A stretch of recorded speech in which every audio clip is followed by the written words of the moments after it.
So welcome, my name is Audra Lavoie. I'm an alumni career advisor with the University of Rhode Island Foundation and Alumni Engagement. Brian Smith, who is a communications and program specialist, has been my counterpart in planning out today and the next three that will be coming up. And then our guests today are Kristy and Duran of Painted Karma. Hey guys. Hello everyone. Hello. Thanks for having us. So for expectation management, today we're going to meet Kristy and Duran. We're going to learn about their experiences. You also have space to share your own. I mean, I think this is one of the things that I love when it comes to the entrepreneurial conversation is that people get really excited about it. There's either an idea that keeps coming and going out of your life or one that you're really excited and ready to run with. Actually, in preparation, I was just looking and reading all these different articles, and there was one that was talking about entrepreneurs and an entrepreneur's ability to come up with a dozen different ideas. Like there's just this constant flow and may or may not be a follow through, but everything could be a business. And I thought that was a pretty good definition. It's true. We're going to, for you all, begin to identify your idea and or the path. This is all about questions you want to ask yourself. So we are only in an hour. We're not going to hit on everything, but the whole idea is to come out with more things that you want to investigate and think about yourself. We will be prompt. We will end on time. And what we're talking about. So when we start talking about entrepreneurship, I think it's easy to jump right into this big idea where something is a huge brick and mortar business, or you have a bunch of employees. You might start to think about a business idea and you automatically jump into like, what sort of legal structure and incorporation do I want? But we're going to reverse this and we're going to get really small. What we're talking about is something that could be part-time. It could be full-time. It could be that thing that is an experiment. It's a no cost or a low cost testing of the idea, or it's something that is a high cost. But ultimately at the heart, what we want to focus on for this series is businesses that work for you. And my little image of bubbles is because that's what goes on in my mind. Like I always think about this as a bubbling of ideas and thoughts and things that are possible. So to me, it looks like bubbles. So it's a small group of us. You came here, you've devoted some time. Coming here, what were you thinking about? Is there a business idea you were already thinking about? Or just something that you want to make sure that we speak to during our time? What's on your mind? You can unmute yourself or use chat, whatever works for you.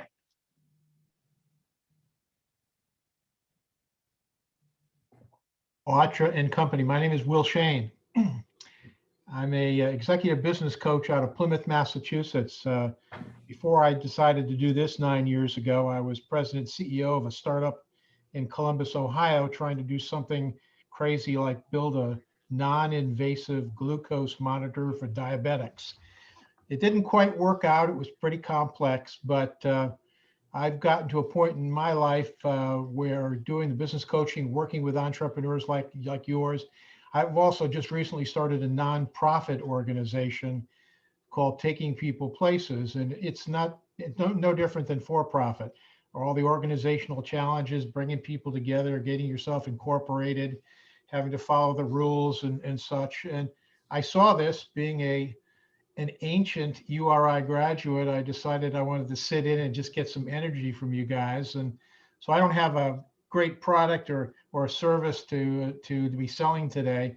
But I think that the nonprofit, which is focused at disabled and elderly in Plymouth County, and is now partnered with the Lyft organization to do ride shares for people that can't get to where they want to go. Taking People Places takes you from here to there. And maybe I'll pick up some new ideas tonight. Maybe you'll share some of your expertise, because you said Absolutely. that my neighbor across the street was just asking for this the other day. I'm in Rhode Island, but she was just saying, why can't drive me to where I need to go? So, I mean, that's awesome because that goes into our problem part, right? If I have any great ideas, I'll be happy to share them. Yeah, well, we're glad that you joined us, and it seems like you've got a lot of experience to use. So maybe this can be an exchange as well of ideas and, thoughts and So thank you. I'll do my best. Maureen, Corey, Howard? Yeah, I joined because I'm kind of thinking about being a freelancer or starting my own consulting firm, but I really know nothing about it. Many years ago, I tried to start freelancing as a web designer and developer, like in literally the late 90s when the web was still pretty new. But I was 20 plus years younger, didn't know what the hell I was doing, and had to go back into full-time work. And I'm just about to leave my current position because I'm just really fed up with the corporate structure and everything. And I don't think it's the right time for me to go back into the corporate world. So I'm looking for ideas, inspiration from fellow travelers, so to speak, just to see what kind of things should I be thinking about planning, etc. So looking Maureen, to learn from all of you. When you talk freelance, is there a specific discipline or is that part of the not sure yet? Yeah, no, there's a specific discipline. I am what's called a user experience researcher, although I have done user experience or UX design in the past. So I've been doing UX research for about 10 years. So I'm kind of at the senior principal level, but I just don't think right now it's the time to get back into the corporate world. So I would like to, I'm not sure if I should or want to focus on a particular type of industry with user experience research, but hopefully I'll figure that out sometime soon. Yeah. Howard, what's on your mind? Himself. Yeah, I'm a URI graduate with a degree in accounting, and I'm sort of in my third career now. Spent most of it in home textiles, and I've done consulting maybe in the last 10, 12 years of various businesses, and basically whatever I can learn, I'm looking to learn. So I do a lot of these webinars, and I figured maybe this would make up for some of the classes that I cut while at URI that I didn't make to. Maybe I'd learn something. And I've worked with companies that did startups. I helped them do business plans. And right now I'm working with a company that does commercial lighting. And we make LED lighting for the retail for retail displays, and so there's obviously a lot of challenges there as the retail business was sick in 2000. Since 2019 they were sick.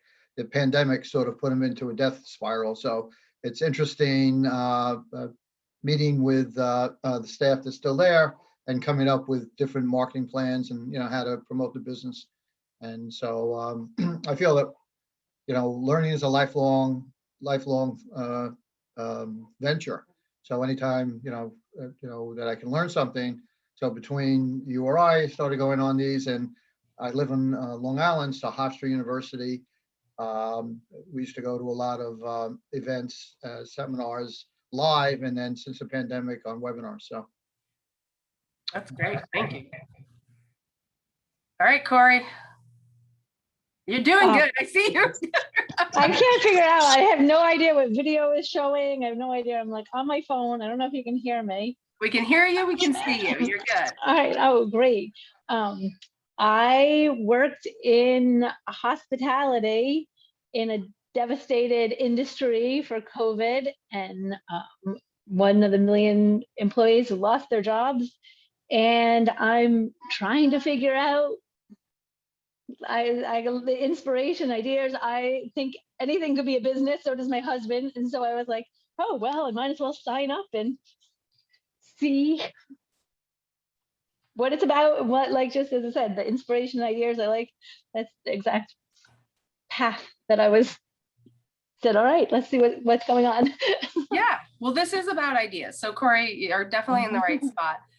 The other thing I would encourage, like, it's funny because, everyone just chatted real quick, but like, Maureen, you're talking about this transition and starting freelancing, and Howard and Will both have been doing consulting work.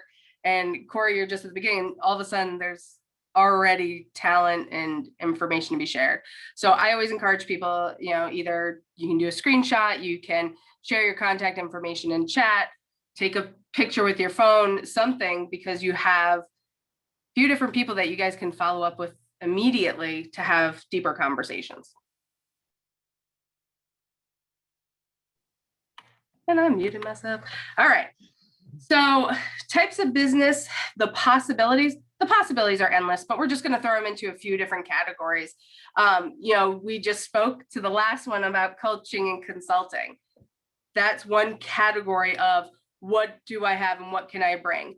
If it's a service, so whether I am doing the work, like I work in career services, could be something like that, or it can even be connecting services.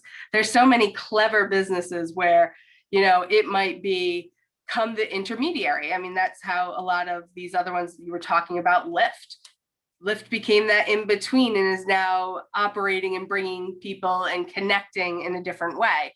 It can be that somebody is connecting, like Angie's List. Angie's List is all about taking information and connecting others, but they're not necessarily doing the work themselves. Thank you, Will. Reselling. So I think I have a coworker who's doing a lot of this right now, and it's a great way for them to test their market and test their product, but they go to yard sales, flea markets, they go the clearance aisle, they purchase the product, they resell it to somebody else, and they've been developing a name for themselves. A lot of people, especially depending on your generation, the idea of I'm going to be an influencer.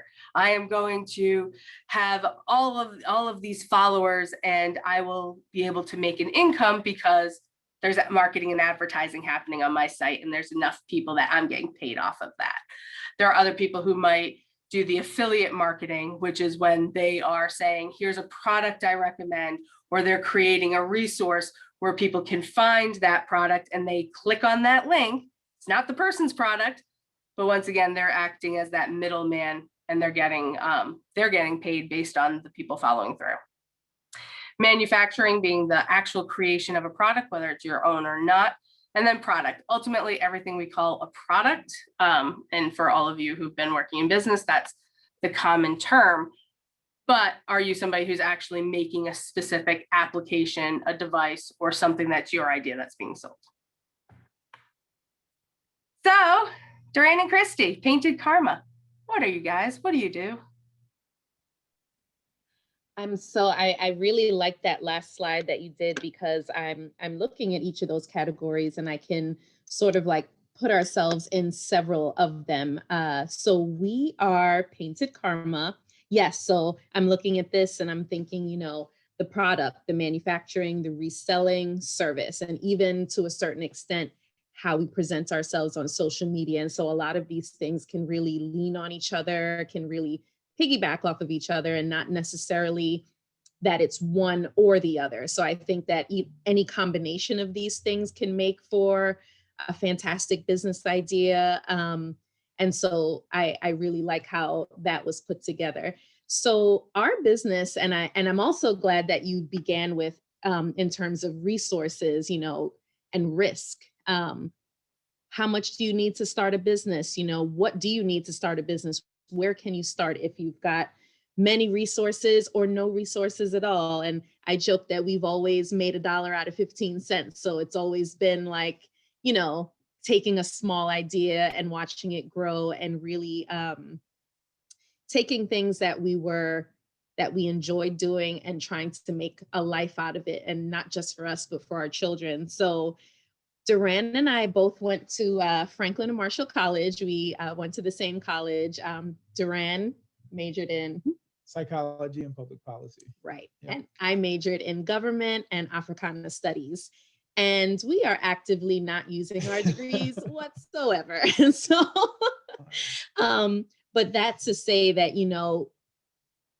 depending on what your education might be or what, and, just even speaking to students who might watch this in the recording in the future, where you start may not be where you end up. And so your path could take you in many different directions. And so out of college, we bought our first house and, really started doing things on our own and looking at things and saying, this piece could be perfect, but what if it were white? And what if we took out these drawers and made it something different? And so what we started to do was in our own home, started doing all these major renovation and building. And, even in the last slide where it says the reselling, like taking something that we might have found at a yard sale and completely revamping it and recreating it to make something else. So in the pictures, you'll see here an old suitcase, Duran's brainchild of taking old suitcase speakers and making Bluetooth boom boxes out of them, which was interesting because when we had our first child, we were having a baby shower at a facility that didn't have a sound system. And there was a suitcase in the living room and he said, I'm going to take this suitcase and make a boom box out of it. And I'm like, excuse me, but what are we saying right now? And just the notion of if there's something out there that you can't find, let's think about how we can do it ourselves. So we were still working full time in our positions. And so I could appreciate Maureen sharing being in corporate America and just being sort of tired of that and fed up with that and just saying to yourself, I said to Audrey, depending on your faith, you've got one life to live. And how long, do I want to wake up every day loving what I do? Or do I want to wake up with purpose? And, they say as hard as you'll work for someone else, you'll work that much harder for yourself. And so we started doing things on our own. And then, so we had an idea, right? Because this is about ideas. Like Howard, we were in New York. I grew up in Brooklyn. So why don't we take some of our things to the Brooklyn Flea? Let's apply. It's a juried process, right? So they're really cultivating a certain, subset of businesses so that they have a little bit of everything. They don't want everyone selling clothes or everyone selling whatever. So they try to cultivate a good mix of businesses. So we're like, let's apply for it. Let's apply to the Brooklyn Flea and take our things there on the weekend and see what happens. And so we're coming home from work. We have our kids. I had just had my second daughter, that little one right there in the middle, and started working on pieces in our living room. We had no workshop. We had no space. We were like moving things. I had the play yard here with the baby, and we're making lots of different things. And we applied and we got in. And so we started taking our pieces to the Brooklyn Flea on the weekend after working a full week and selling out at the Brooklyn Flea, which was amazing because we're taking a trailer there full of stuff. And we're like, let's hope we don't have to take anything home. And, it really snowballed from there to the point where, we're talking about risk again, took the biggest risk of our lives. And not to say you don't wake up in the middle of the night, like sweating, like, what did we do? But we put all 4 feet in and we left our full-time jobs and we had an opportunity. We came to visit Rhode Island and fell in love with it. And even though we grew up in neighboring states, we were like, who's hiding Rhode Island? Where did Rhode Island, where has Rhode Island been? And we had an opportunity to rent a space. And, we owned our home and we just found someone who could rent it. And we came up here with our children. We didn't have a lot. I had taken a small amount of retirement money that I had from a job and sort of flipped it. And, we said, we're going to do it. And so we started, really grassroots. And because we were able to secure a location that we also live in. So I will say in terms of like keeping our costs low, we have a storefront and we live upstairs. So that was also part of the model that helped it work financially. But yeah, just taking things and not having a whole lot to begin with, but making things that are beautiful. So you see those farm tables there. We had a really big job that came in and we did 50 farm tables for the Boy Scouts of America during the pandemic, I should add, which has been great. So Duran, helped us float that whole thing. Yeah, so it was. So I'm gonna stop too and say I love what you led in with, Kristy, which was hey, we're actually doing a bunch of these things. Yes. So for somebody who already has a business and is saying, is it just become so much of the same, or is it not yielding the profit I want anymore? Like, how do it doesn't have to be a blow up, start over, go totally different. It can be that, let me tweak it, let me expand, let me do something a little different. And I really like that point. Yeah, and it's just a matter of, trying things out and seeing how it works. And just, again, like a lot of these things really rely on each other. So in terms of us creating product, or whether we're getting something and reselling it, we also offer services. So if people want to do interior design, or they want to commission us to build a table, or commission us to, reinvent something that they already have, a lot of it is really promoted through our marketing efforts. And again, with marketing, marketing can be as big or as creative and resourceful as you make it. You can spend money and have, a lot of that marketing happen for you. But, especially if you're starting small, there's so much you can do with like free services like Instagram. And Instagram has been a huge driver for us because we didn't intend for it to be that way in terms of our family being something that people enjoyed seeing. It just sort of worked out that, we'd post something, but we're a family and we're posting our daughter helping him, hammer something in, or we're posting being in the backyard where we have chickens and a garden and just like reaping the top soy that we planted, or whatever the case may be. And so we are not just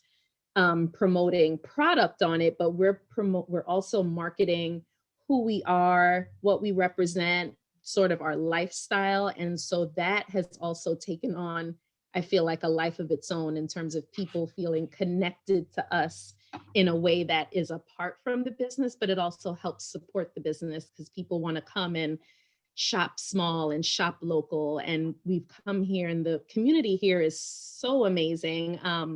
People really rally around each other to support the local mom and pop shops. So that has been really a good point for us, a good selling point for us. And like I said, we didn't intend for it to be that way because we just want to be authentically us and genuine about who we are. But it's likable, I suppose. Well, it's for sure likable, but then I think you also, and I mean, family is adorable. Yeah. But I think the other thing is like, I was just recently at something from the Chamber of Commerce that was talking, they had a speaker on finocracy. And it's this idea of giving your business and really like being a little more than just this one dimension. Here's the end product, but there's more of an experience. And the speaker gave this great example of a dentist in California. And the dentist is like, listen, I'm one of 18,000 dentists in this area. And the guy has this back and forth conversation and basically says, like, what do you really want? Like, and the dentist is like, he loves skateboarding. And so that becomes part of his dentist office. Like, he turns around and puts skateboards on the wall and has all different images. Then he starts skateboarding in his own office. Like, I mean, it's a whole different extreme, but what that led to him was all of a sudden who follows a dentist on social media, but all of a sudden the social media following jumped up to 30,000 people following a dentist, but now his clients, like, he has a wait list all the time. Oh, so he must know our dentist. Our dentist loves like surfing and he loves basketball, and Duran was the point guard on our college team. So, you go in there and our dentist sources material for us too. So he'll call Duran and say, I've got these cool legs and I'm going to hold them for you. And we'll go to his house and we've done like all this work in his home. And, he's like on on the side like a low-key flipper and wants to like reuse things and really connects with us in that way. So it's interesting because I think you can have your path and sort of like what you do in terms of professionally, but certainly your interests can shine through in different ways that, you know, you could have a business and do other things. So I still work in education and I still do the other things that I feel committed to, and so does Duran. So there's a lot of things that we do outside of business, which can all sort of connect to each other too.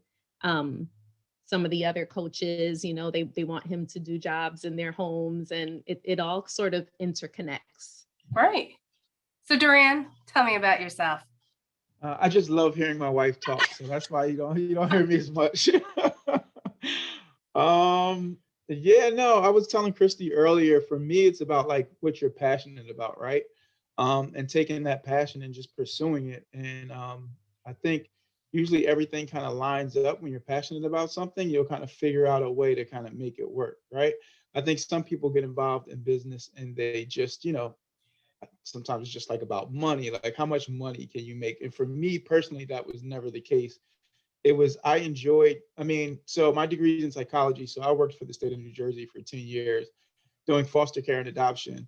I was passionate about that, but I think when we started like making stuff for our own home and like selling stuff at the flea market, and it was just me interacting with people and making stuff with my hands. I mean, I really loved, and that's what I became passionate about, right? So it I kind of pivoted towards like, you know, just kind of always thinking about making stuff, building stuff.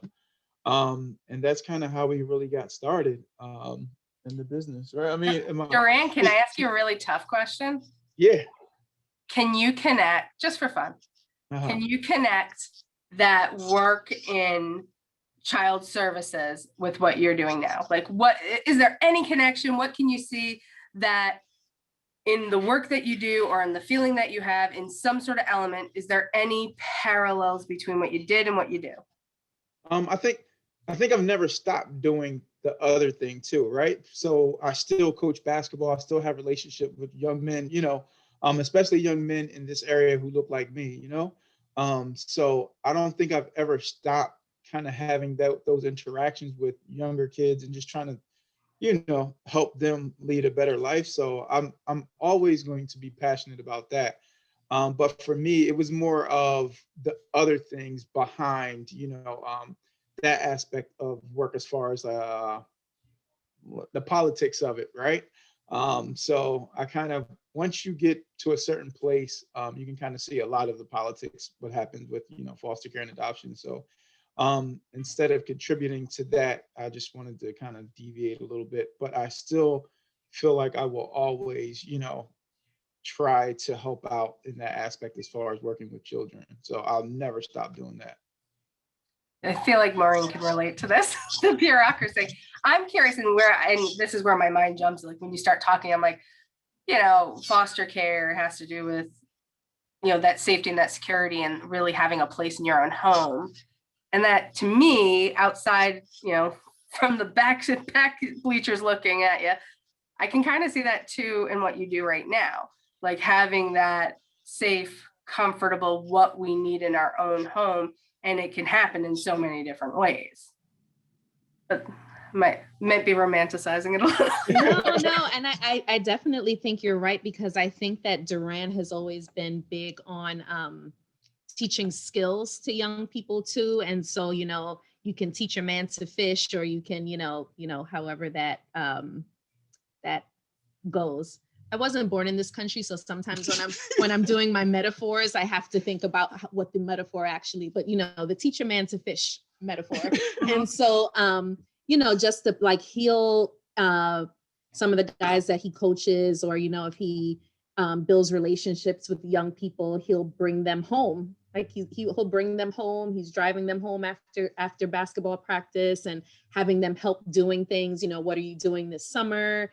And just like, It's interesting because when we started our business, even with the name Painted Karma, it has a lot of significance for us, and some of it is cultural experience, cultural significance. And so you see, we are also in cultural garb here. So I was born in Guyana, which is largely, most of the population is actually Indian from India because we were colonized by the British. So while we are geographically in South America, north of Brazil, we are a country full of mostly Indian people. And so karma for me and for us by extension has always meant a lot. And when we think about our, what we want to put out into the world and how it comes back and sort of like the life that you live, when we think about our products, it's almost like we're breathing life into our pieces so that it can like live in a different way. So if we're taking something old and revamping it, someone brings like their grandmother's heirloom piece that we are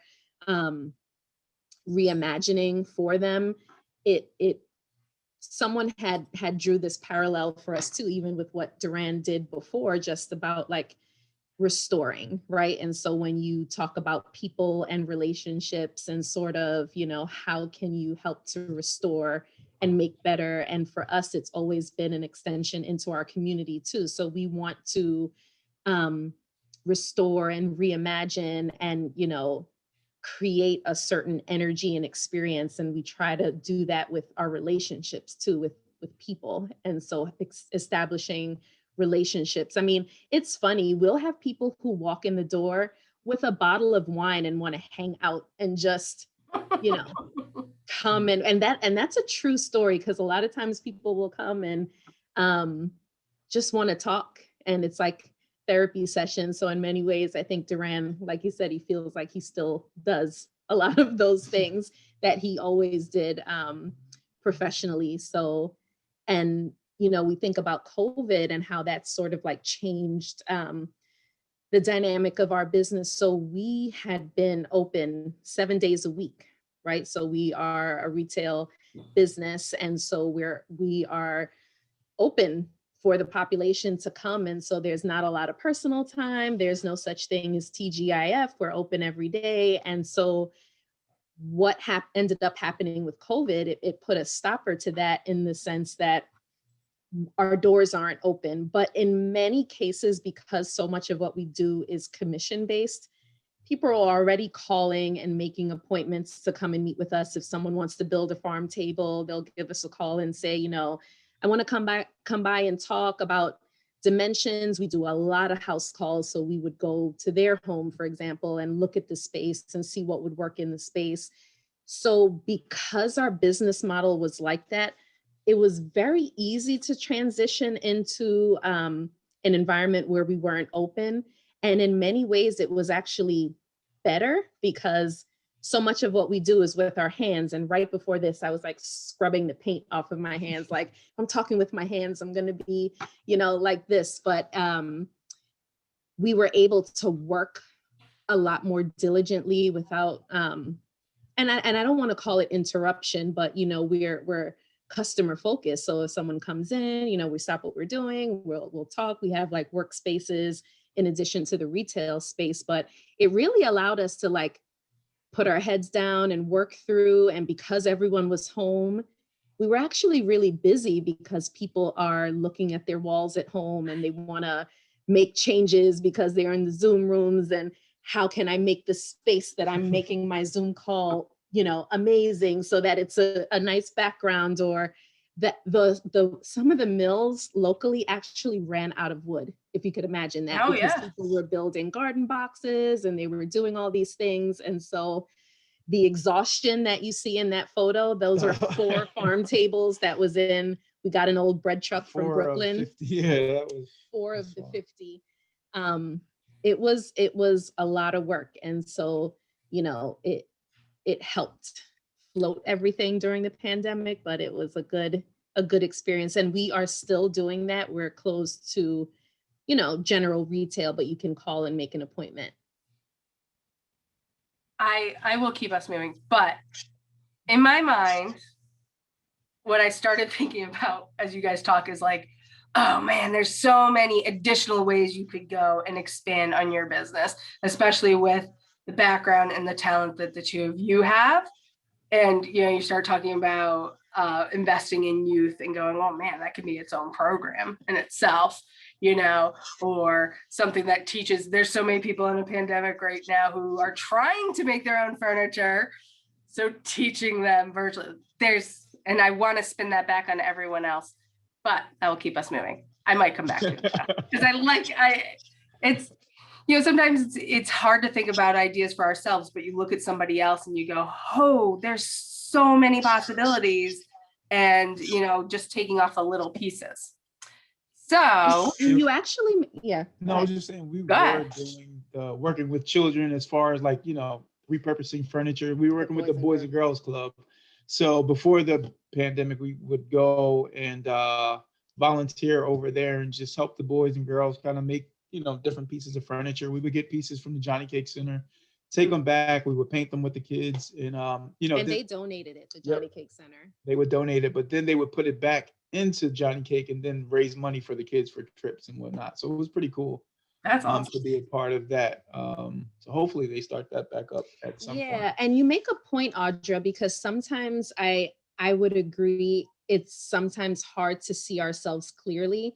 But if you talk about the things that you're interested out loud in a group of other people are usually pretty good about pointing out strengths and saying, in talking to you, you should consider this, or what about this? And so I think that has been something that has been a good source of growth for us, that we set out doing certain things. And then we've had other people, whether they are customers or people who put their faith in us and say, it's something we've never done before, but you could do this. Like, why don't you try doing this? And so sometimes it's just a matter of brainstorming out loud, and people who know you well, and sometimes people who don't know you well because they can see you without like a certain lens, right? And so I think that sometimes you get a lot of that feedback and ideas. So some of the things that we're doing now, we didn't necessarily set out to do, but someone else might have said, you would be really good at doing this thing. You should consider doing that. And so we would try it, and if it works, it amazing. And so, we're able to sort of like learn what our potential is and what ways we can stretch to accommodate certain ideas. Will, do you find that to be true? I mean, you do business consulting. I find a lot of what we're talking about to be true, and it's sitting home in many different ways. When you talk about transferable skills and what you bring over, and passion is right at the top of my list, and Duran mentioned that, so that woke me up almost immediately. I also know that you have to reinvent yourself from time to time. I mean, you're looking at the microbiology major from URI. He eventually went into business coaching. That really makes me qualified to do this. But I was just writing notes down here. Passion, you got to have a little bit of fun when you're doing this. If you don't have the energy to put into to your business, you're just not going to succeed, because there are going to be plenty of dark days. As much as I see Duran and Kristy smiling all the time, they must have had some times where they're going, what the heck were we sure? I have a box of tissues right next to me. And so, and I see that with small companies that I coach all the time. I've been coined the business therapist, and that kind of irritated me in the beginning. And then I realized it had a useful purpose. Some people just need to be spoken with, listened to, and dusted off and put back into battle. And I think that's what we all need from time to time. There was, I'm losing some of my train of thought. You are the second person I've met today, Kristy. You said you were from Guyana? Yes. Well, I just started coaching Michael Jackson out of Springfield, Massachusetts, who is the manager of a Stanley steamer.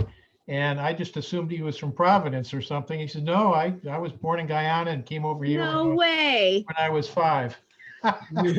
That's like, and it's one of those things that I don't think I've met another person in New England who was from Guyana. So that's exciting to hear.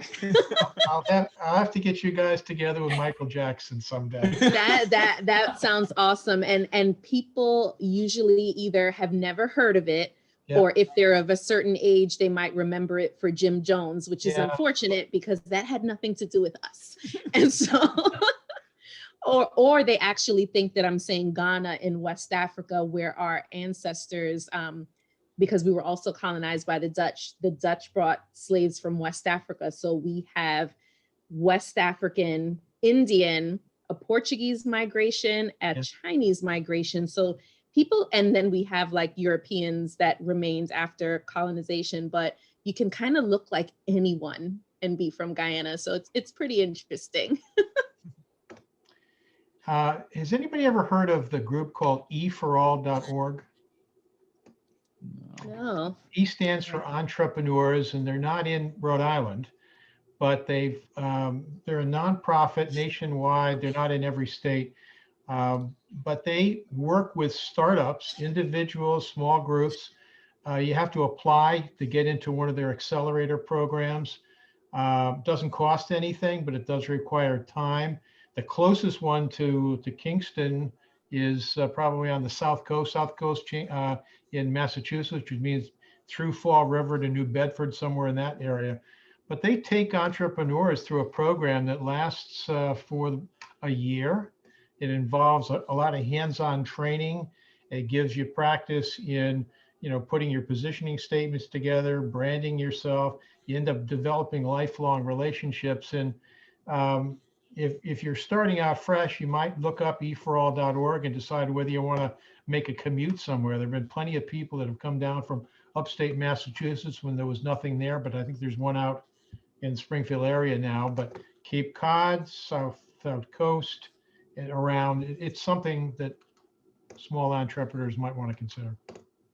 And Thank you. I'm actually glad you mentioned that, because part of what I was talking about with Audra beforehand was that in many ways, I feel like Duran and I skipped steps to start our business, but we definitely want to circle back to like creating a foundation that's strong enough to kind of catapult us into the future. And because we were able to skip those steps in the beginning stages, because I felt like we were fortunate enough to find a location, and that's not something that everyone's able to do, live and work out of the same space, depending on what the zoning looks like or whatever else may be.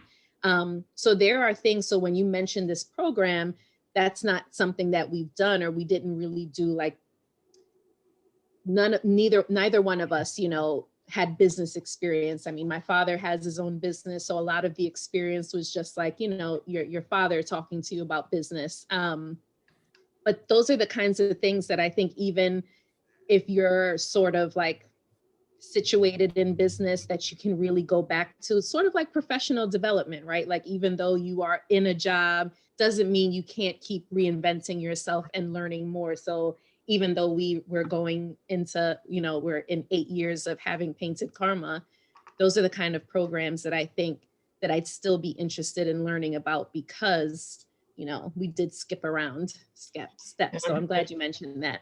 And I'm sure there are others, and maybe they're even closer, and I don't have any vested interest. I was a mentor for one class 2 years ago.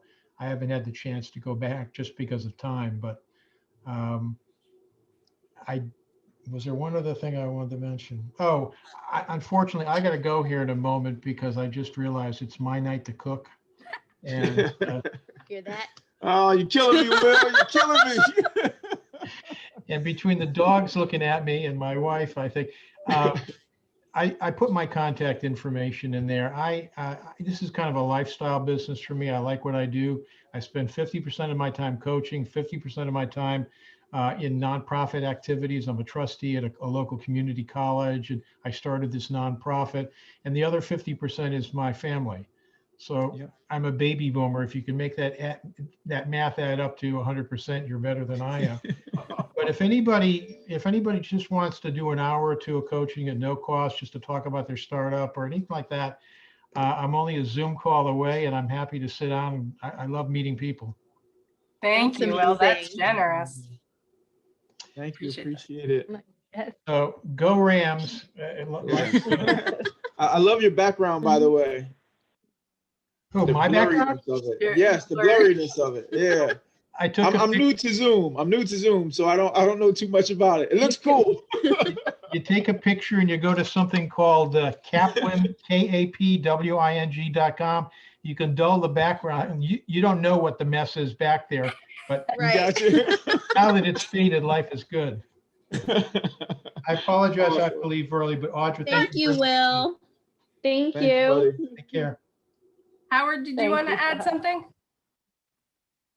Yes, I would give the same offer to anybody on here that if they'd like to run some ideas by me or have any questions, and I come at it from a little different perspective. As I mentioned, I was the accounting major at URI, so I'm a numbers guy. I look at the numbers, and granted, I know you need passion and you need an idea, but then you also need to ask yourself some questions of, Right. okay, who's my target? Who's my target customer? What's my product? Where does it fit in the market? How much can I sell it for? How much will it cost me to either produce it or buy it? And then sort of work backwards. And you can, just jumping into these businesses, I give you a lot of credit, is great. And it takes, again, a great idea and passion, but I think you need to have some idea of the numbers and where you want to go with it. How do you build, like, while you, Duran and Kristy, while you were speaking, I'm like, questions are popping in my head.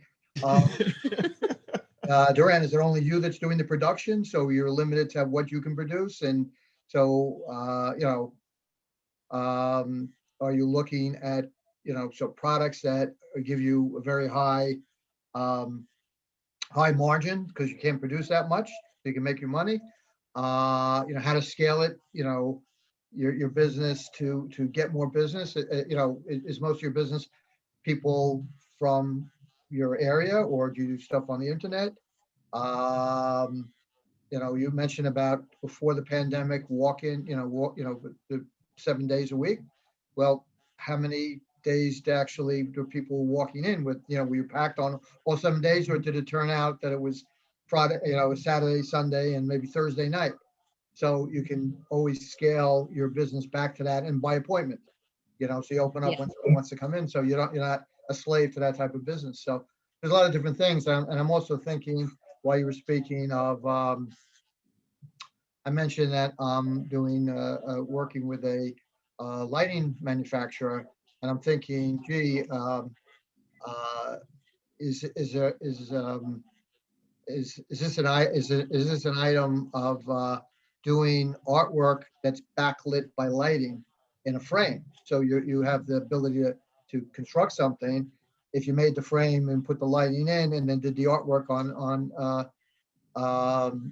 lucite or something, and maybe it's someone's family pictures you're doing, like custom type of thing.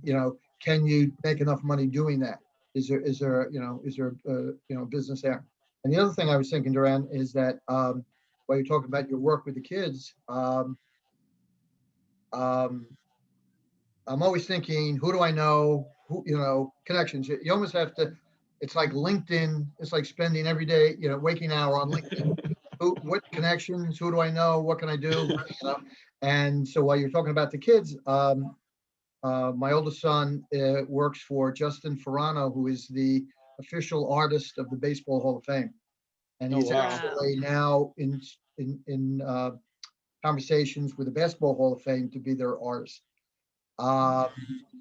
I would talk to him if this is something that you might want to do for the kids, is do some sort of connection where we can get kids invited to, up to the Hall of Fame, and either basketball or baseball, and maybe they would sponsor it or something, and because I think it's a great thing that you're doing, and so we can encourage kids, and they get to meet some of the athletes, some of the professional athletes, and so as I said, I'm always thinking about networking and how to, No, That is awesome. I mean, I'm excited to do that, like, let alone the kids. So yeah, definitely. Yeah, I my think that son, would be amazing. you know, my son, I always tell him he has the coolest job because he meets all these professional athletes, and he's always sending me a picture of himself, and he sends me a picture of someone, but they're not in a uniform. And he says, "Look who I'm with," and I'm like, "Who is it? I don't know. If he's not wearing a uniform, there's no number on it. I don't know who it is." He said, "That's Ricky Henderson, who, you know, played for the New York Yankees." And I'm like, "Okay, great." I don't know. Yep. So anyway. That's awesome.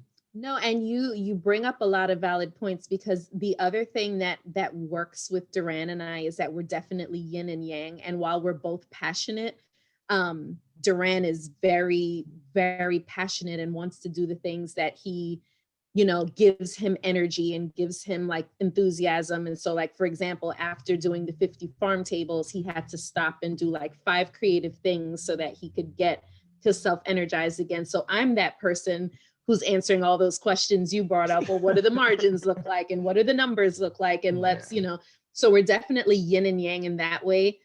Duran is working with his hands all day, and I'm doing all, and so She also works, you know. Yeah, so he does the building, and I do the painting or the staining or the finish work. So, you know, I always joke that he starts it and I finish it. So that's just like a funny anecdote, but it's I do all of the paperwork, I do all of the business management, I'm doing all the profit loss margins, and I'm doing all of that stuff where Duran can be, you know, in his creative process all the time. He'll wake up in the middle of the night and say, "Remember P4."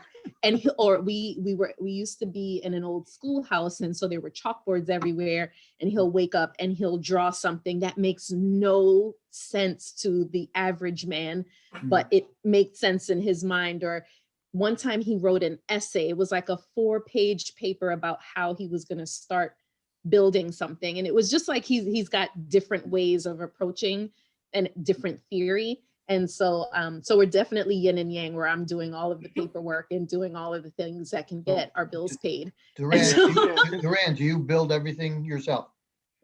Yes. You yes, do? Okay. I do. And are there local craftsmen or local apprentice or carpenters or people that you could call in to, when you get busy, to help out, which you would, you know, that would help you do that? Definitely. Or Definitely. I think for me, I was lucky enough to meet a lot of the retired carpenters up here who kind of were just hanging out, and they would come into the shop, and we kind of built a relationship from there. So I've not only, like, you know, I've been doing more learning from them than anything else. So, which has been great for me. So they kind of like took me under their wing as well. So a lot of the older carpenters, so which has been great. And here's the big question. Do you have available production time?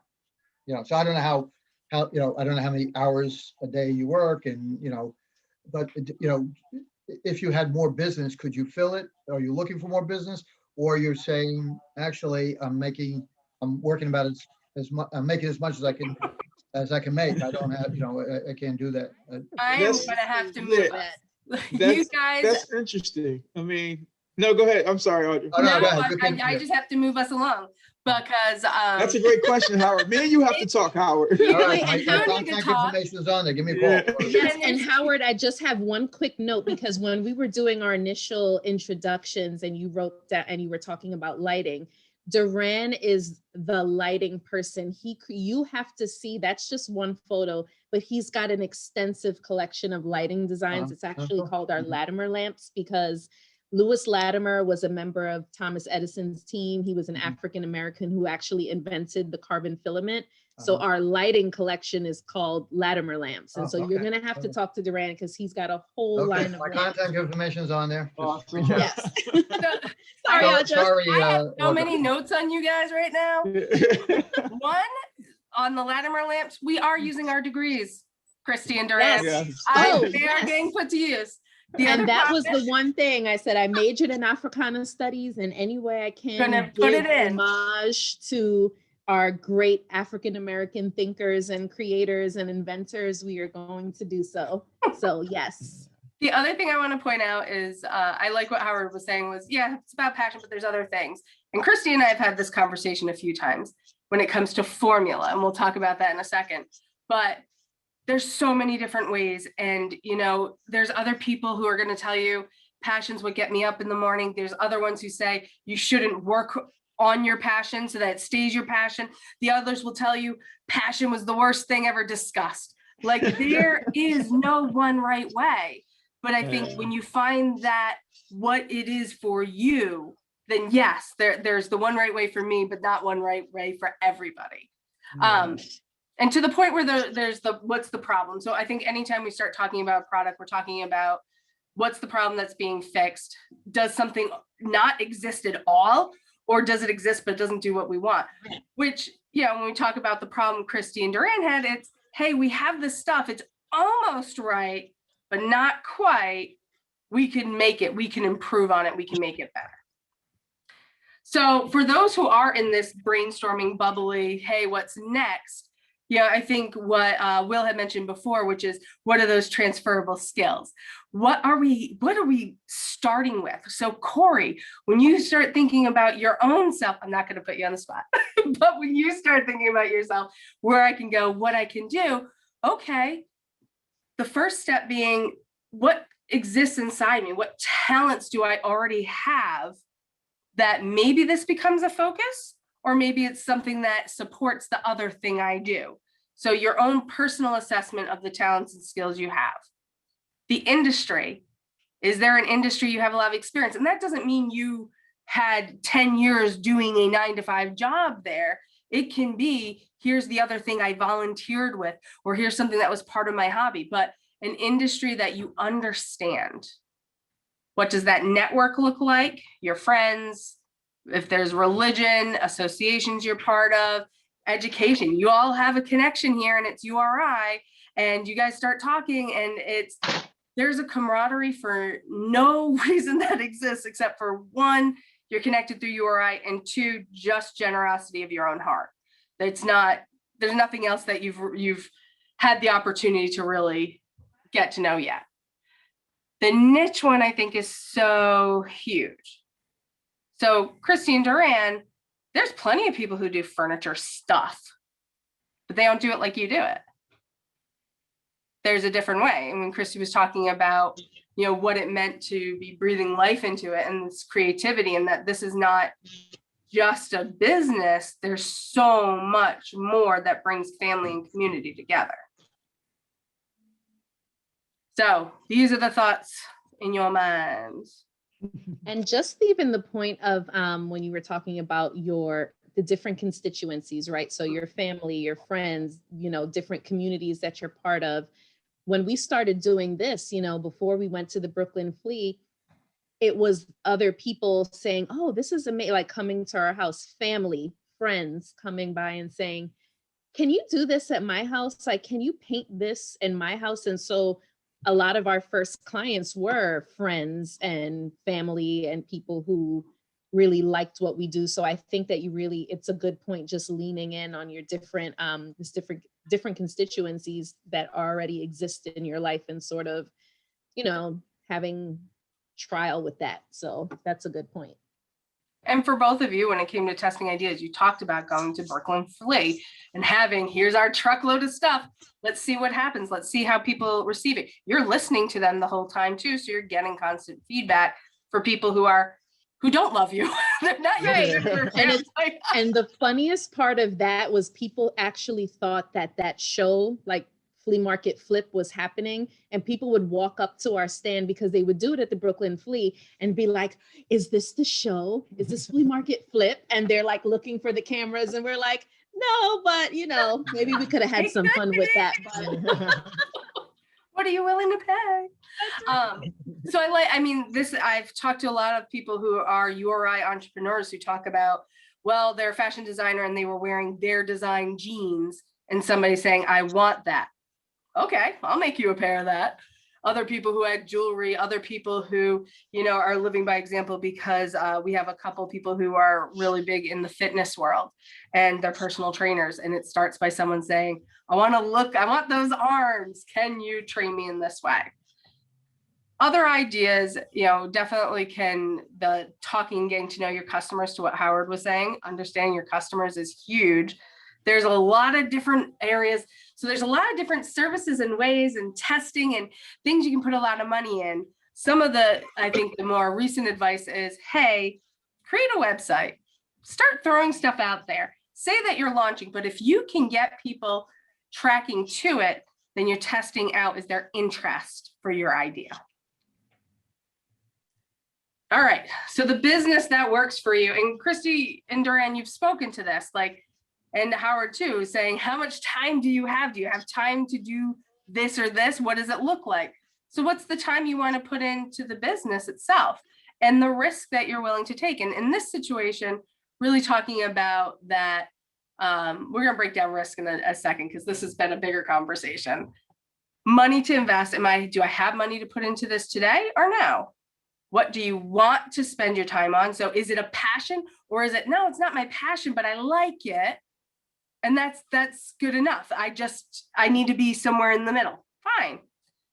I think the purpose is huge. And I like that, because when it comes to risk, some of what Kristy and Duran have said is there's a little bit of, there's definitely risk of the time and the money, but there's also a risk of not doing something, that regret risk.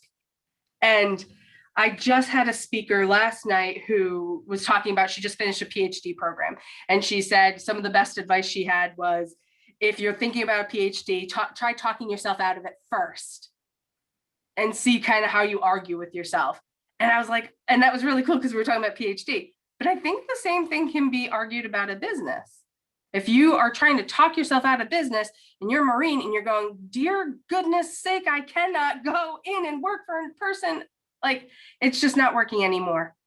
And so, yeah, I know there's a risk, but there's a bigger risk in going and walking into a big corporation, and it's an emotional risk I can't take anymore. Other people, I think, get stuck in fear, and that's a big one. Fear of rejection, and how's this idea going to go over, and what's the not nice feedback I'm going to get? What am I missing? I mean, I'm throwing these into a few categories. Newness and the idea of something that you haven't done before, and the fear of that, and the risk in that, risk of regret, risk of rejection, risk of time, money. What types of risk am I missing?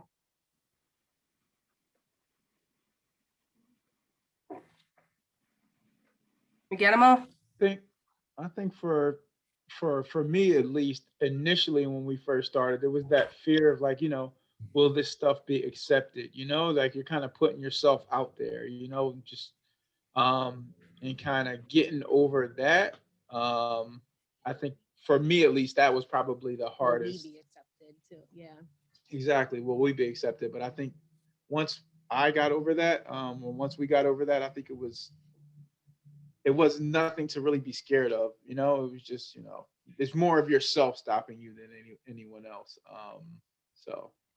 And again, that risk of, if, nothing ventured, nothing gained. And so that's something that, again, I say, depending on your faith, one life to live. And so a lot of our drive has been, we don't want to have regret. We want to say that, we lived and we tried everything, and we explored our options, and that we seized opportunity.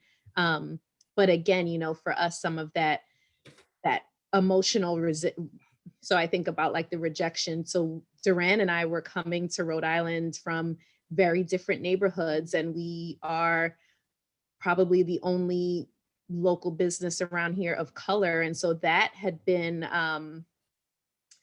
a trial for us as well. And the good has always outweighed the bad, but there has been experiences that we've had where, people might walk into the shop and they don't expect to see us. And so they turn around and leave. Yeah. And which is okay. Yeah. We've had people drive by and say names, call us names and things like that. And so, those have been some of the things that have felt hurtful. But at the same time, the good outweighs the bad. And so we are stronger than any, hate speech and all those things that, people might throw our way. We have children, and we want to be able to equip them with the language to be able to navigate this. You know, when we came here, our daughter was in 2nd grade and someone told her they didn't like the color of her skin. And so how do we navigate that? We're in a new neighborhood, we're in a new community, and what that looks like. So that's some of that experience that we've had. But I think, again, it's not specific to here only. That could happen anywhere. And again, the reception that we got here was resounding. And so we have such a strong community here, and we feel loved and accepted in this community. But, you know, those are things that, all of these things are things that you can push through. And even in terms of like time and money, you know, we're creating time of the day. Duran worked till like 1 o'clock in the morning last night. And there's this funny picture, and we have it posted online, where he's in his Superman pajamas, like state polying a table because we had a deadline and we have to get it done. And, you know, we set our alarm, and I woke him up at 2:30 in the morning, and he's in his Superman pajamas, like polying this table. And so, Totally appropriate, right? It's the alter ego. yeah, you find the time. And so we're always looking at opportunity, even thinking of resources, you know, what grant opportunities are out there? What are different opportunities that you can be sourcing? Are you connected with your local chamber of commerce? We're very connected with ours. And so they are always, you know, sending out opportunities that we could, you know, be a part of, whether it's, you know, for artists or for people in South County or artists of color, whatever the case may be. I think that there is opportunity and there are resources out there. So sometimes it's about just like being focused on finding those opportunities too. Yeah. I think this breaks it down to kind of some of the formula pieces we've been talking about. You know, the why for you talked about the problem before, which is the second part, but you also, that use of your creativity skills and being able to put that in. The thing we talked about before everyone hopped on was the family and having legacy and having something to share and pass down. We're just now talking about place and belonging in a community. Yep. There's a whole bunch of whys, and everyone's is going to be unique. The problem, the risk you're willing to take, that timepiece, the internal and external talent. And this is where I also really like the duo of Kristy and Duran, because, you know, you had said Duran starts it, you finish it. That's Like, right. there's a different set of skills used in this process. And sometimes you have to go outside of the house or outside of your immediate group to find that talent. Other times you have it in the partnership already. And then Howard's point on knowing your customer, like huge flashes on this. Right. But it could be your formula is going to have additional pieces, or each part's going to look different. I don't think there's a certain amount in each section.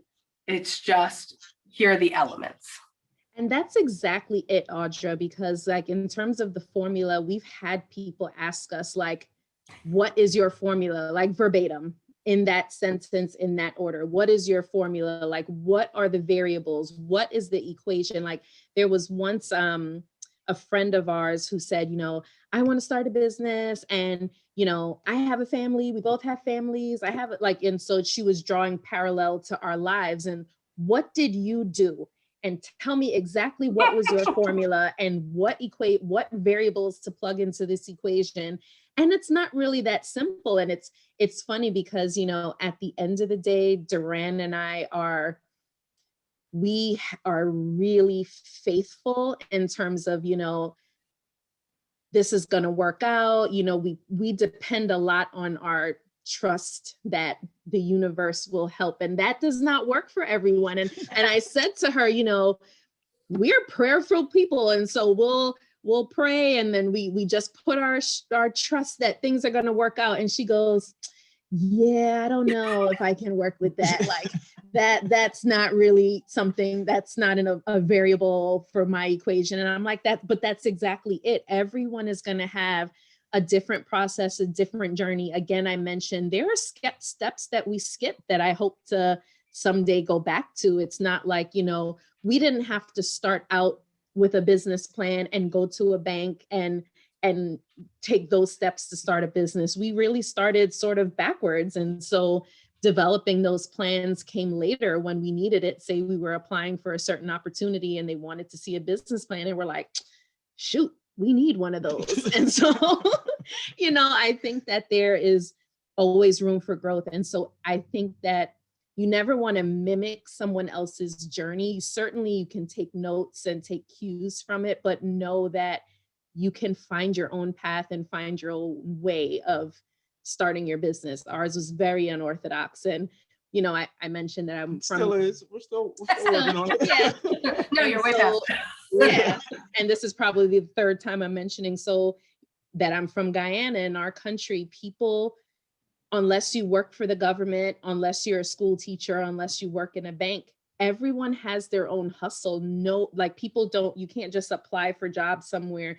You're a fisherman, you bake pastries, you do whatever, people sell it house to house. So everybody has a hustle, and I have a family full of people who have started a business from nothing, just taking whatever skill they had, whether it was like cooking food and making plates and selling it on a Sunday afternoon, that kind of thing. And so we come from a family of hustlers. And so sometimes the equation is, what's your hustle?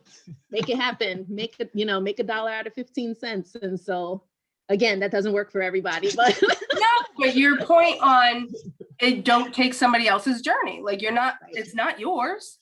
So having and knowing your own path, I think that's great advice. What other pieces of advice would you have for somebody who is in the bubbly, thinking about it maybe phase of, do I want to start a business? And if so, how, what, where? What other little tidbits do you have? Yeah, I think that no idea is too small. And so sometimes I think sometimes we think about, imposter syndrome, and sometimes you think you have an idea and you're immediately thinking, people might not like this idea, or, and you talked about like you're finding your niche, and there are niche communities. You could, knit beautiful doilies, and there's a community of people who love doilies and will want to buy that. And so I think that really explore whatever those ideas are, bounce those ideas off of other people. Sometimes it's good to say things out loud and hear what that feedback is. So I think that that's definitely huge. And of course, we've talked passion and all those things, but it has to be for us, something that you enjoy, what's going to wake you up in the morning and work hard. Again, we work hard. People who've worked in other places, we work hard for other people all the time and every day. And so working for yourself, my thought process is that, as hard as you work for someone else, you'll work that much harder for yourself, especially if, you're depending on it and your family's depending on it. Like we hustle, we have 2 girls, so we know that these are the things we have to do. So, we check those steps. She's like calling from upstairs right now. I can hear her voice like, Mommy. No, Every day. Yeah.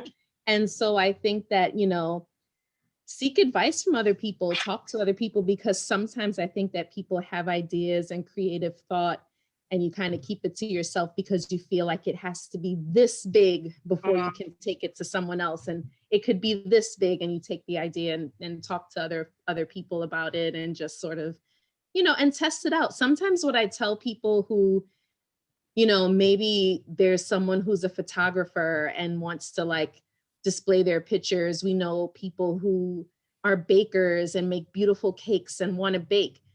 We started out by creating an Instagram page before we had a website. So Instagram is really simple. We just have photos. We would start to create product. I would post it on Instagram.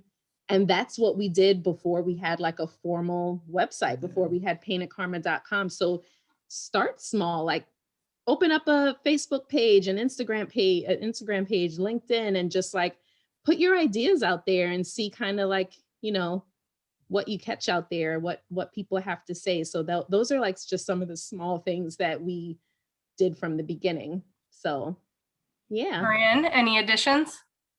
Just, I guess I would say, don't be afraid to take that first step, right? don't block yourself from your blessings. So I would just say go for it. Yeah. And for me, I mean, I know Howard might not like this, but passion, right? but yeah, I'm just, for me, it's about passion. And you know, money sometimes, you know, it's a lot of people look to that for, like, you know, what they want to do and, you know, make a lot of money. Like, for me, I like my old 22-year-old truck that I drive. I mean, I like my bread truck. I like my bicycle. Like, I'm comfortable. Like, I'm Duran walks out of the room if somebody asks how much something costs. So if we had a business that was just Duran run, no, we wouldn't make I would any give money everything away. because he often. So if you want to come by Pain to Karma, you might walk away with something that Duran just gave you because. But it's true. Like, people will say, well, this farm table, you know, with these dimensions, and so he kind of just like moonwalks out of the room and lets me handle all the fiscal conversations, which is fine. I accept that responsibility. But again, Duran and I are yin and yang. So as far as a duo, we work well together. But I think individually, I mean, maybe I could do it, but Duran is really just, you know, a creative who would just be a starving artist. He said if I ever left him, he'd just pick up a bag and start walking. I would be good. I would be comfortable. I would be very comfortable. But as long as I have my coffee, I think I don't really have too many wants. So yeah. Kristy, what day are you not there? Yeah. What'd you say, Howard? I missed it. I asked Kristy what day she's not there.